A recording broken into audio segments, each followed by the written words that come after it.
Hello అండి, welcome to Mughlai chicken curry cooking blog. ఈ curry కోసం నేనైతే ఇక్కడ చూపిస్తున్న ఇంగ్రీడియంట్స్ని అయితే తీసుకున్నాను. ఇప్పుడైతే కడాయి పెట్టుకొని అందులో కొంచెం ఆయిల్ వేసుకోవాలి.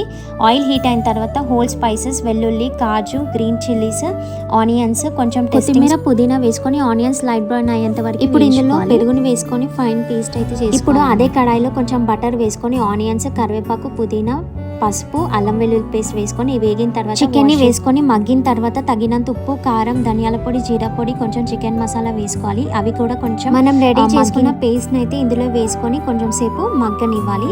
దీని తర్వాత కొంచెం వాటర్ పోసేసి ఫ్రెష్ క్రీమ్, కొంచెం లెమన్, కొత్తిమీర, అట్లాగే కొంచెం బటర్, అట్లాగే చీజ్, కొంచెం 1 స్పూన్ చీజ్, అట్లాగే కసూరి మేతి వేసేస్తే మనకి కర్రీ అయితే రెడీ అయిపోతుంది అనమాట.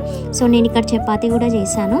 సో ఎమ్మీ మొగలై చికెన్ కర్రీ అయితే సూపర్ టేస్ట్ అనమాట. మీరు కూడా ట్రై చేయండి. Video like, share and subscribe to my channel. Bye bye.